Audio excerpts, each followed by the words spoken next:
continue our study of nesting loops by looking at reading levels. Here's the problem statement. Write a program that finds the U.S. grade level when children will be able to read Lewis Carroll's Alice in Wonderland. Now, if you're not from the U.S., age 6 is about first grade and age 18 is about 12th grade. So the test data for this project will be available from Project Gutenberg for free. Now, this is free of U.S. copyright. That does not mean that it's free of copyright internationally. So let's talk a little bit about copyright, because that's actually pretty important to computer scientists. This is the system we use to reward people for intellectual activity. So this allows authors to charge other people for their work. It basically gives them exclusive rights. Now, this book is old enough to be freely available, at least in the U.S. Remember, the rules do vary from one country to another. So if you're outside of the U.S., check whether this book is copyrighted or not according to your country's rules, and behave accordingly. Project Gutenberg has many, many books on it, including some very, very old ones that are certainly free from copyright in any country. Now, computer software is often protected by copyright too, although some software is protected by patent. Now, what this tells you is that copyright is something that's very important to many computer scientists, because this is how we make our living. So respecting copyright is part of the culture of our discipline. Let's examine the data. Now, we can import the full text into Eclipse, and you need to consider what data you're going to use. When you look at this, you'll see header data, you'll see blank lines, you'll see chapter headings, there's a legal document attached to the end, and some weird asterisk things in the middle. The text also contains poems. That's Lewis Carroll for you. There are several options that we have available. One is to clean the data manually, and the other is to try to automate the data cleaning. Now, cleaning the data manually is very time-consuming and error-prone. For example, making sure that you get all the chapter headings can be a problem. On the other hand, automating data cleaning is also time-consuming and error-prone. In fact, I think it's sometimes harder to automate it than it is to do it by hand. So what I decided to do was to perform the manual cleaning. These were the decisions I've made. As a result, some of the levels that we find may be a little bit different than those published on the internet, because they may have made slightly different decisions than I made. So I removed the chapter headings. I removed the text at beginning and the end, particularly the legal stuff.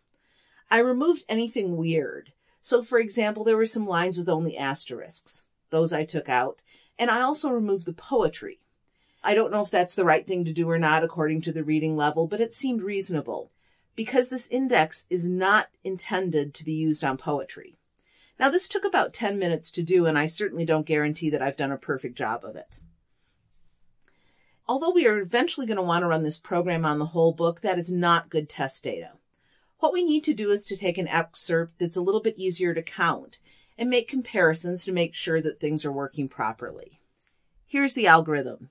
It's described in full on Wikipedia. So you take 0.39 times the number of words divided by the number of sentences, and then you add in 11.8 times the number of syllables divided by the number of words, and then you subtract 15.59. Finding words in sentences is relatively easy. Sentences end with periods, question marks, and exclamation points, for example. Finding syllables is a little bit trickier. Now, before we go on, we want to make sure that this formula makes a degree of sense, because that's very important when you're coding things. So when you look at the number of words divided by sentences, think about it. Does having a lot of words in the sentence make things easier or harder? Well, lots of words generally makes things harder. And so 0.39, notice there's a positive factor there, tells you that the more words you have in a sentence, the higher the grade level is going to be. That makes sense. Let's also think about syllables divided by words. Generally, the more syllables you have in a word, the harder it is to understand. And notice that's really borne out by how big that factor is. 11.8 is a big O factor. That tells us that having many words with a lot of syllables in them makes things hard to read. So that makes sense. Now, as far as why you have 0.39 and 11.8 and 15.59, these were determined what we call empirically. That is, there's a researcher who figured these factors out. Really beyond the scope of what we do. For right now, we're going to treat them just as if they're the truth. So how do you find syllables? Well, to do this exactly, you'd have to have access to a complete syllable dictionary. That is, one that tells you exactly how many syllables each word has. But there's a problem. Alice in Wonderland has some weird stuff. So just a general syllable dictionary may not do it. So what we're going to do is use a heuristic. Now, we've talked about the fact that heuristics aren't perfect, but they can give you pretty good results. Let's take a look at some words and think about what our heuristic should be. So look at the word condition. It has 3 syllables. You probably heard that when I said it. And it has 4 vowels. There's the O, the I, and then the I and the O. And one of those vowels is a consecutive pair. Think about the word index. There are 2 syllables and 2 vowels. Think about the word count. There's 1 syllable and 2 vowels, and they're together in a consecutive pair. Now, this suggests an algorithm. It suggests that for each word, we should remove repeated vowels and count the remaining ones. Remember that vowels are going to be A, E, I, O, U, but also Y, because it does work as a vowel in English usually. Now, where does this fail? Well, think about like. That only has 1 syllable, but with our current algorithm, we're going to get 2 vowel groups. Think about technique. Now that has 3 vowel groups and only 2 syllables. So the adjustment is to remove the trailing vowels. That creates a problem for thee, because when we remove the trailing E, we end up with just TH, which has no vowels in it. So we need to remember that we are always going to have at least 1 syllable. So now we can go forward. Let's look at how this works. So what I did was I went and grabbed a paragraph from Alice in Wonderland and just tried to find places where it worked and where it didn't. The words I've underlined are the ones that I quickly determined had not been correct. Jury, for example, has 2 vowels, but when we remove the trailing Y, we lose that. Little, for example, that has too few syllables, again, because we've removed one of those trailing E's. Recovered, on the other hand, that has too many syllables. So we can see that there's sort of a give and take here. Now, when we look at the words that I identified that have too few syllables, notice how many of them end in Y. That's interesting. If we did it just the way we've described it so far, we would have been missing just 3 syllables. That's not bad, actually, for a paragraph that's this long, but let's think if maybe we could do a little bit better. Let's make one more important improvement. 4 of our 5 words that had too few syllables ended in Y. So let's adjust our heuristic to not remove ending Y vowels. Now we have only 2 words with too few syllables and only 1 with too many. In other words, we're only off by 1 syllable in this paragraph. That's a pretty good heuristic. The next thing we need to think about is how are we going to store data? We've got a problem here. You might think that we need an array of strings to hold all the lines in the file, but you're missing something if you're thinking that. And that is we don't have to store all the lines.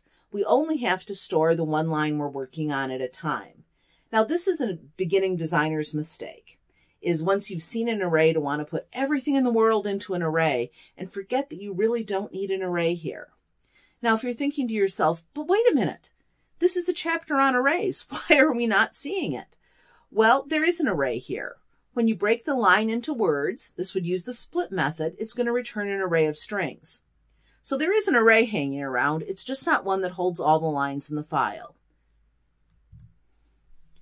Let's talk a little about our methods. So reading and calculating are going to have to be combined into a single method. And the reason is that we're going to read a line, calculate, so we can't separate those out. So we're going to want a method called something like find index for the string file name. And we're going to need a method called count syllables that will take an individual word. And I've put in a couple of little utility methods called isVowel and isVowel except Y. Now, you might want to look for those and see if they're available in the character class. And believe me, I did. The thing is, it doesn't make sense to have those in the character class because those are specific to US English.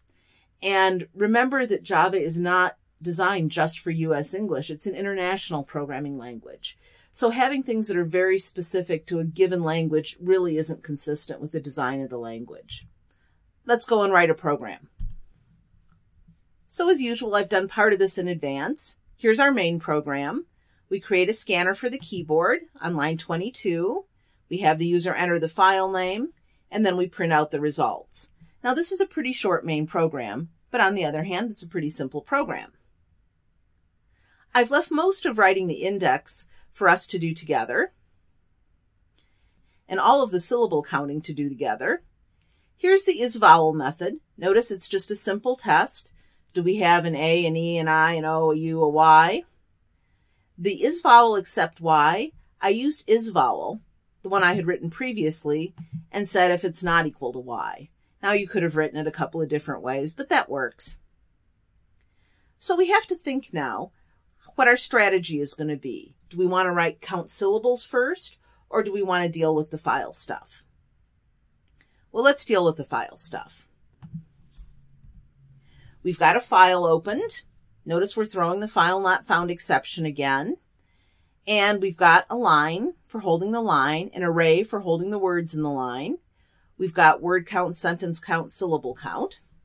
So we've got the basics that we need to do our job. And notice I've even put in the little formula that came from the website.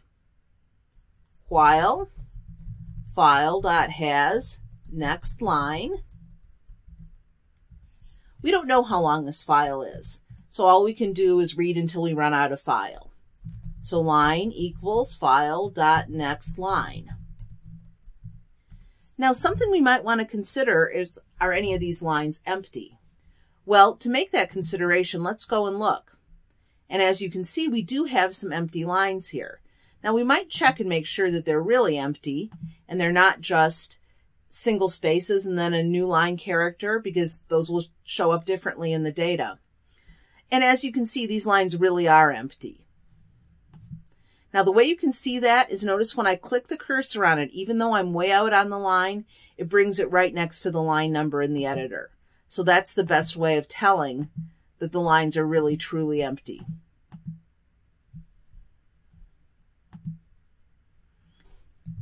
If line is empty, well, now that's not quite what we want. We want to process it when the line isn't empty. We're going to break it apart into words. So words equals line.split. That's this cool little split method that's in the string class. Now we're splitting on spaces because that's how we separate words. So now we have an array of words, and we're going to need to process those one at a time. This is where our nested loop comes in. So the doing one line of the file at a time is one loop, and inside that we're going to process one word at a time. So for int index is 0, index less than words.length plus index. So every word gets the same treatment. Now we've got three things we need to count: the number of words, the number of sentences, and the number of syllables. So we know we've got a word. So we're going to add 1 to the word count. As far as sentences, we need to look for our punctuation. So if words of index contains a period, or words of index contains a question mark, or words of index contains an exclamation point, then we have another sentence. So we add 1 to the sentence count. We haven't written our count syllabuses method yet, but that doesn't mean we can't use it here. It just means it won't work. So syllabus count plus equals count syllabus. Whoops, I'm thinking too academic. Let's try syllable.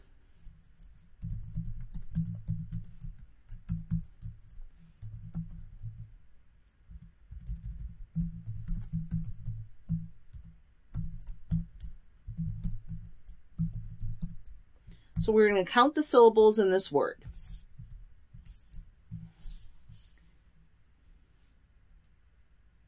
I see I've missed an S in contains.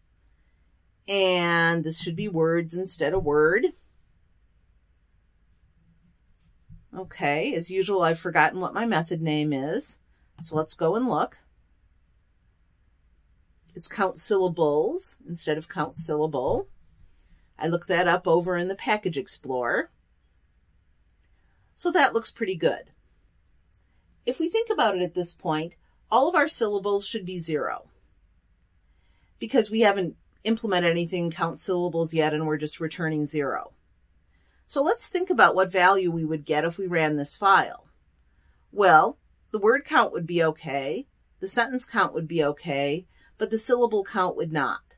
So we wouldn't necessarily get anything very useful, but that doesn't mean it isn't a good idea to run the program anyways. So even though we're going to get garbage as output, it will tell us that our file is working.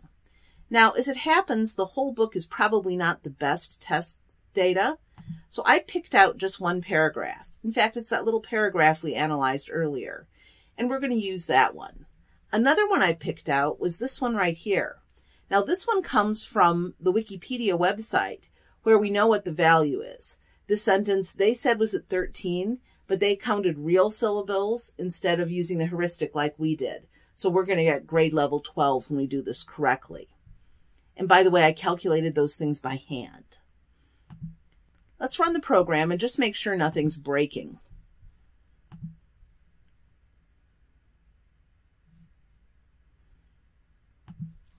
So first we'll enter sentence.text. That's the shortest one. -11. Well, like I say, we weren't expecting a correct value, but the program didn't break, so that's good. Now excerpt.text. Okay. Surprisingly high value for Alice in Wonderland. And again, the program didn't break.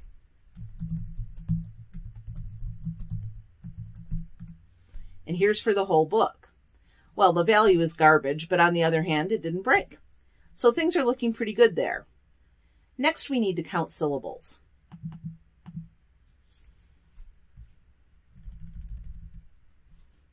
The first thing we need to do is to remove consecutive vowels.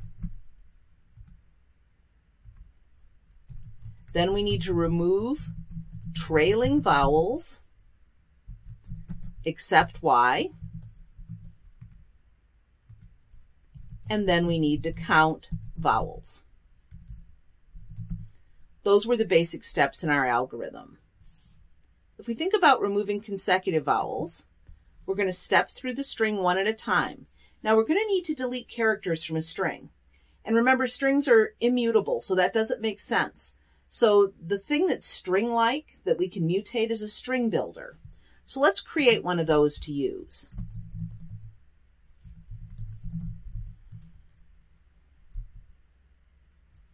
I'll just call it SB.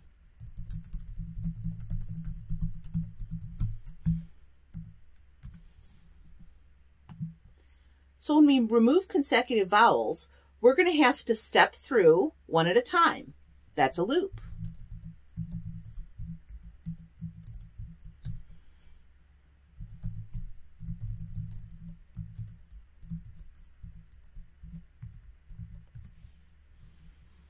If SB dot charat of I is a vowel, so remember that's the is vowel method that we wrote. Well, actually I wrote it. So if the current character is a vowel and the previous one is too,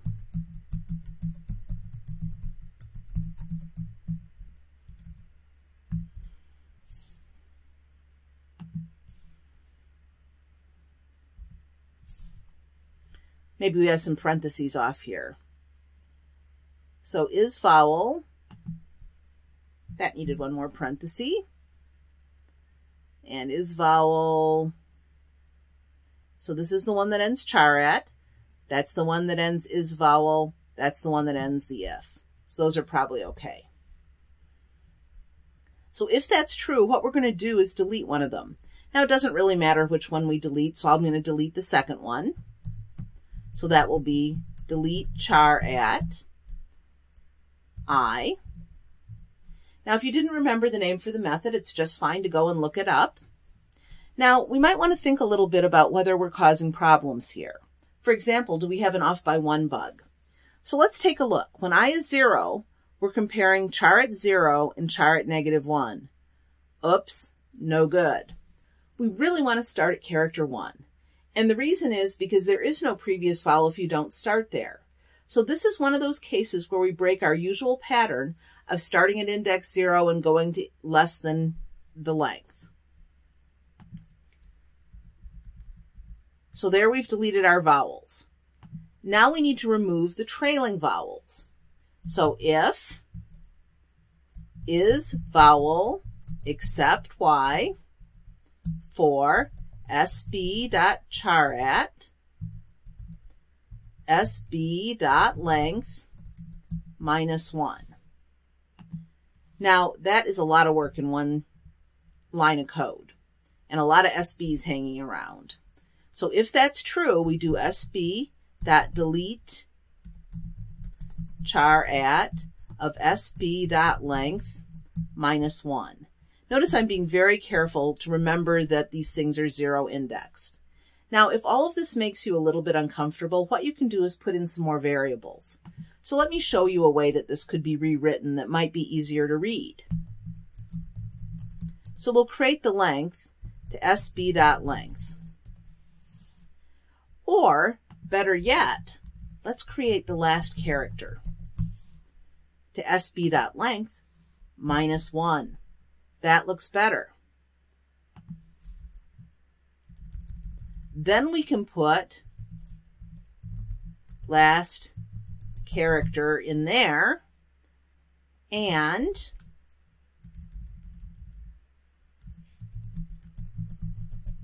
last character in there.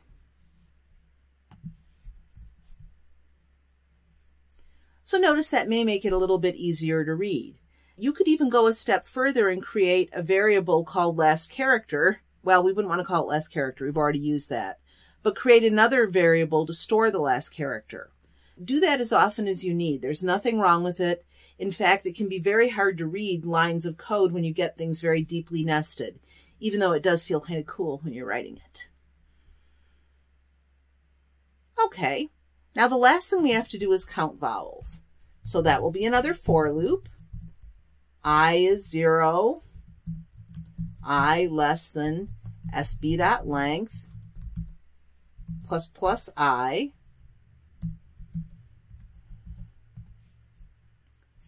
So we're going to need to keep track of a count.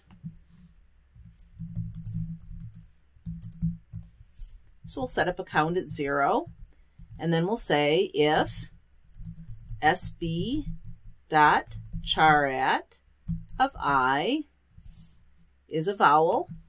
So that's the is vowel method. Remember, we do want to count Y's here. So we don't want to use the one that excludes the Y's. We increment count.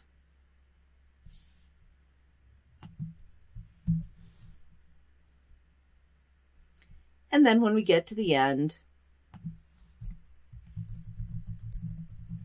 we're going to return the count. Wow, that's a pretty complicated chunk of code. We might think to ourselves whether we want to make some smaller methods from it. And the question is, do we really think this is going to be reused a lot? And my answer for that is probably not. So I don't think I would invest the effort in making this smaller. Now, if you were going to make it smaller, notice our comments are really directing us to where these variables could be. So there, for example, that could be a method. Count vowels could be a method. Remove consecutive vowels could be a method. The methods are getting pretty small, and because we have it very well documented, this isn't necessarily too long. Notice it's still quite a bit less than our 1 page in length. So now we can run the program. So the first thing we want to do, always, always, always, is test the data we know. So first we're going to try sentence.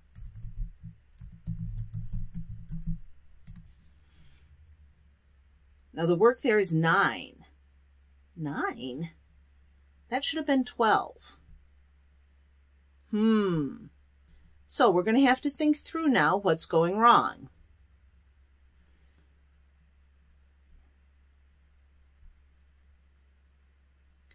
The first thing we need to do is to go and check our method where we were reading in the file and make sure things are being added up correctly. So we initialized our variables to 0. Of course, Eclipse would have noticed that if we hadn't, because those are local variables. We read a line. If the line isn't empty, we split it up using spaces.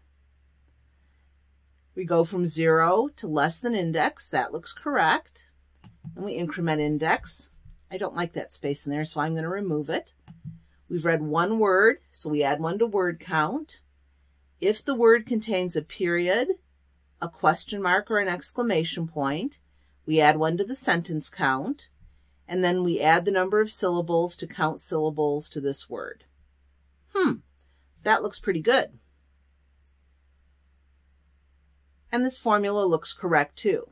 Now, one thing we might want to be very careful about looking at the formula is to make sure that we haven't made mistakes with integers. So, for example, when we multiply this double by the integer word count, we get a double, and then we divide by sentence count. The sentence count will be promoted to a double, and that will be a double. So there are no obvious errors in that. So let's go and read our count syllables again. We've got our new string builder. We remove our consecutive vowels. We started at 1 because we didn't want to have the program crash. And incidentally, notice that the program didn't crash, so that is good. If we find it, we're deleting the second one here. That's probably a good one to delete.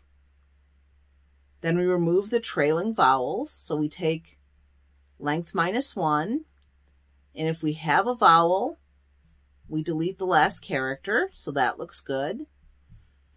Then we count the vowels, so we go from 0 to length, and we say if it's a vowel, we increment count. Then we get to the end and we return count. That's all looking pretty good. Now there are lots of ways we could debug at this point. The syllable count, of course, is the thing we're always very suspicious of. Let's actually put in some debugging output here. Now this is not the most sophisticated debugging we could possibly do, but on the other hand, it's a good place to start. So we're going to print out the word, and then a colon, and then count syllables of words of index.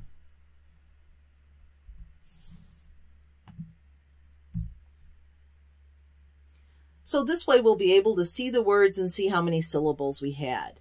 That's a good place to start looking.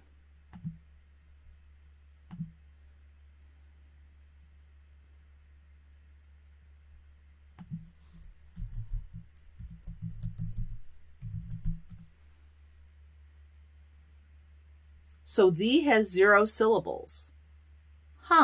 What went wrong there? Well, what went wrong is we forgot one of our rules, and that's that every word has to have at least 1 syllable. Let's go down here to the bottom and see if count is 0, we're going to return 1, and otherwise we're going to return count. So that looks like maybe that's going to give us some better data.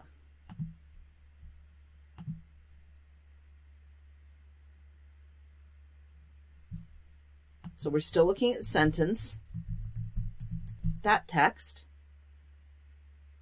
And now we're getting a grade level of 12, so that's better. Now let's try our excerpt from Alice in Wonderland. Now we might want to remove that debugging output pretty soon. Now it says the grade level for this work is 27. Which I guess means that I should be the only person around that can read it, or just a handful of college professors or something like that. Why would that be? Well, let's take a look at this. This is a really hideous paragraph. For one thing, notice it's only 1 sentence. That's pretty crazy. So we might expect that that's going to be complicated to read. So let's not worry about that one too much. Now, before we go through all of Alice in Wonderland, I think we better remove that debugging output, which is right here. Now, some people, when they put things like this in the code, are going to leave it there, with the thought being that they're going to be debugging it later anyways. But my thought is that we've done this perfectly. See, I'm an optimist. So let's take that out and see what Alice in Wonderland should be. Now, I actually looked this up online, and they think it's usually between 5th and 6th grade level. Seems harder than that to me, but maybe I'm trying to read it more deeply. Yet another positive spin.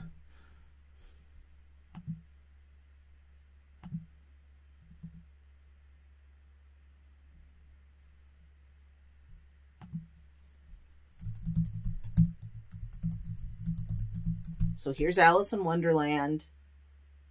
Oh, well, that was disappointing. So we need to go and debug. Now remember, what we look for is the highest level method that we wrote.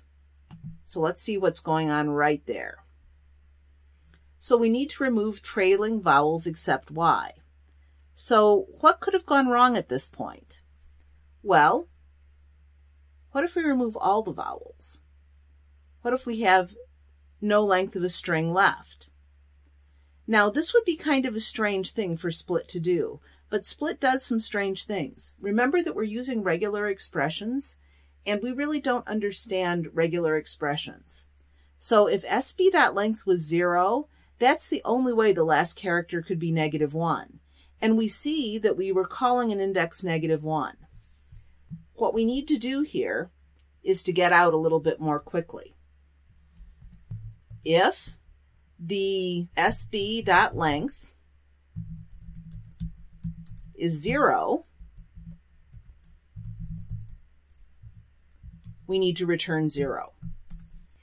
If there were no characters in this string, we don't want to be figuring out how many syllables there were.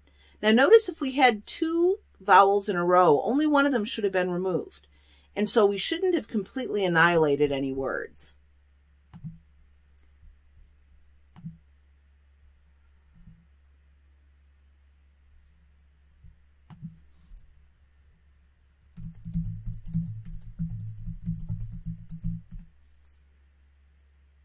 And the Flesch-Kindaid grade level for this work is 6. Yay! So let's talk a little bit about what's going on now. You'll notice that our programming is changing in nature. We're considering more options and possibilities and talking more about what we're going to implement rather than just jumping into code right away. This pattern is generally going to continue as you progress as a programmer, where you're not just going to spend all your time pounding at the keyboard. A lot of it's going to be spent thinking and strategizing and planning and doing things like that. If you learn to do that better, you'll really improve your programming a lot. So keep programming.